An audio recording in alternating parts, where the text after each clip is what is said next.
नमस्कार दोस्तों, सुकून के कुछ नए पलों के साथ आपकी दोस्त और मोटिवेशनल ऑथर डॉक्टर तिलोत्तमा आजाद। दोस्तों, आज के सेशन में हम चर्चा करने जा रहे हैं कि ईश्वर दर्शन की अभिलाषा के क्या लाभ हैं। आज आध्यात्मिक यात्रा के एक और नए पड़ाव से हम जुड़ने जा रहे हैं, क्योंकि आध्यात्मिक यात्रा का प्रत्येक पल हमारे जीवन को सुकून और आनंद से भर देता है।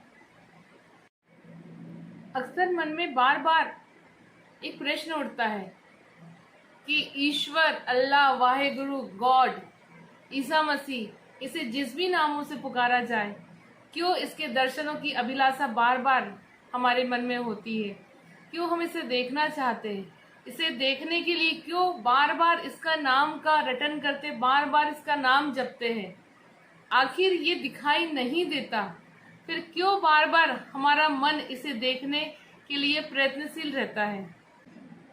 चलिए एक छोटी सी कहानी के माध्यम से इसे समझते हैं। एक बार शहंशाह अकबर ने बीरबल से प्रश्न किया कि अक्सर लोग पूजा पाठ करते हैं और दिन रात मालिक का रटन करते रहते हैं, आखिर इससे होता क्या है?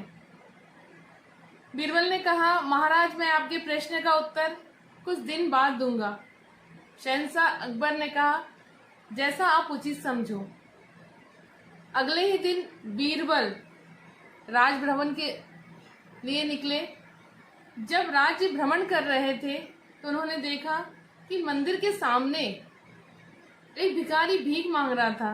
बीरबल उस भिखारी के पास पहुंचे और उस भिखारी से पूछा कि अगर मैं तुम्हें बहुत सारा स्वर्ण, बहुत सारी सुख सुविधाएं दूंगा तो क्या तुम जो मैं कहूँगा वो करोगे? भिखारी ने कहा कि मैं दिन भर भीख मांगता हूँ और अगर मुझे धन दौलत, सुख सुविधाएं मिलेगी तो मैं क्यों नहीं आपकी बात मानूंगा।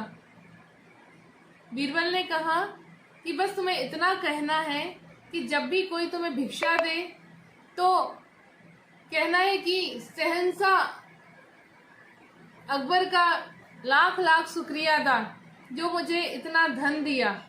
मैं बार बार शहंशाह के दर्शन करना चाहता हूँ और दर्शन करके शुक्राना अदा करना चाहता हूँ। भिखारी ने कहा कि ठीक है, इतनी सी बात, मैं इसे अवश्य कहूँगा। भिखारी जब भी कोई उसे भीख देता तो कहता कि शहंशाह अकबर का लाख लाख शुक्राना, और मैं इनके दर्शन करना चाहता हूँ। मेरे मन में शहंशाह अकबर के दर्शन की अभिलाषा है और दर्शन करके मैं शुक्राना अदा करना चाहता हूँ। जब 3-4 दिन वो भिखारी बार बार इसी बात का रटन करते रहा तो एक दिन कुछ राजा के दूत वहां से गुजरे, भिखारी की बातें सुनी तो राजा के दूत राजा के पास गए और कहा कि शहंशाह अकबर, एक मंदिर के पास एक भिखारी बैठा है और वो जब भी कोई उसे भीख देता है तो कहता है कि शहंशाह अकबर ने मुझे बहुत धन धान्य दिया है, उनका मैं बार बार शुक्राना अदा करता हूँ और मैं उनके दर्शन की अभिलाषा रखता हूँ। शहंशाह अकबर ने कहा कि जाओ, शीघ्र ही उस भिखारी को ले आओ, क्योंकि जिसे मैंने थोड़ा भी धन नहीं दिया है और जो भिखारी जिसके पास कुछ भी नहीं है, अगर वो मेरा शुक्राना कर रहा है और कह रहा है कि मुझे शहंशाह अकबर ने बहुत सारा धन दिया है तो मैं उससे मिलना चाहता हूँ। राजा के दूत भिखारी के पास पहुंचे और भिखारी को लेकर आए। जब भिखारी को शहंशाह अकबर के पास लेकर आए तो उस भिखारी ने शहंशाह अकबर के पैर पकड़ लिए और कहा, महाराज, बहुत बहुत शुक्राना, मैं आपके दर्शन करना चाहता था।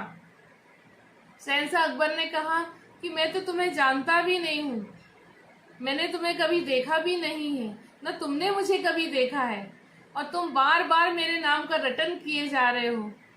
भिखारी ने कहा कि महाराज, आप जितना दयालु कृपालु कोई नहीं है।